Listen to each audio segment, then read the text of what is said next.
Hey guys, so right now I'm just gonna talk to you about the $2,000 Mako paint job that I got, if it was worth it, and then I'm gonna do some overspray fixes that have needed to be done for a while. So I originally tried to paint the car myself.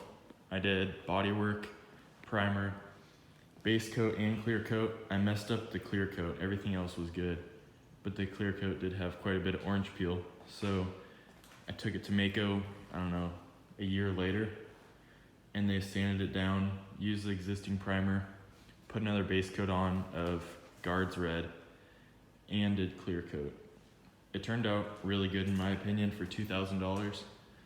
There's no orange peel. The clear coat has not peeled yet.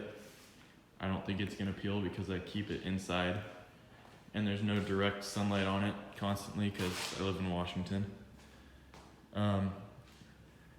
Yeah, no orange peel.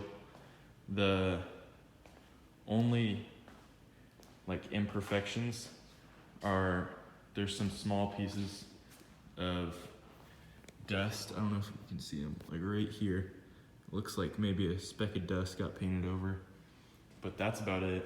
I did have to do the door jambs and all that stuff, but that wasn't hard compared to the outside.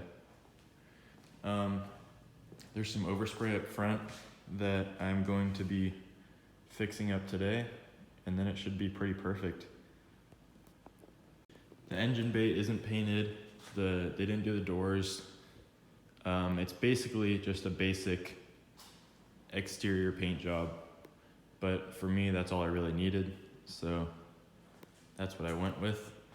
I painted the front grille black, and I painted this back panel black because it was pretty worn out.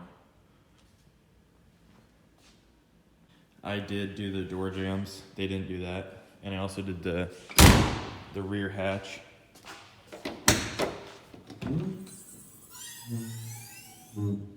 Which obviously doesn't look as good as the actual paint job. As you can see, the roof does have some waves on it. This was because the guy before me had a sunroof, or he bought the car with a sunroof, and then he welded a patch over it and did a little bit of body work on it. Obviously it isn't gonna be perfect if there was a sunroof on it. I feel like I've seen a couple of these for sale with sunroofs, and I don't know why people put sunroofs on them. I don't think they came factory like that. Let me know, but definitely not something you should do to one of these.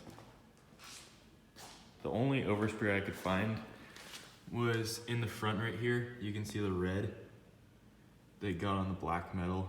I will be painting over that pretty soon. I just haven't gotten to it.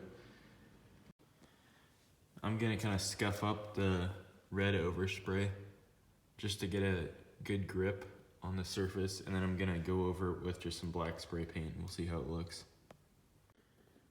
What I did is I slid a large towel cloth piece under the bottom and then wrapped it around over the bumper, so everything is covered except for the little red spots on the frame. Just like that. If you're doing minimal masking like this, you definitely have to be extremely careful that you don't spray anything else like the red around it, because that would be absolutely terrible. So just word of advice, go slow, take your time, and be careful. All I used was just some 3M 150 grit sandpaper, which got most of the red off, but it didn't leave too big of scratches to be able to just paint over with the spray paint. This is just one coat after the sanding.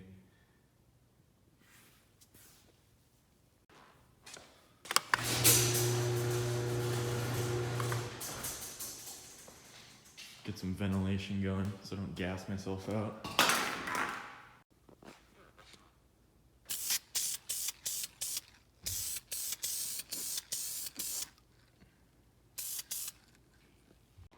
Alright, I'm gonna let that dry for like 20 minutes and then we'll pull the tarp off and see what it looks like. Alright guys, finished product. It's all black now, there's no more red overspray. That was a lot quicker and easier than I thought, and there's no mess ups or black spray paint on the outside. Took probably 10 minutes. It looks good as new. Sweet.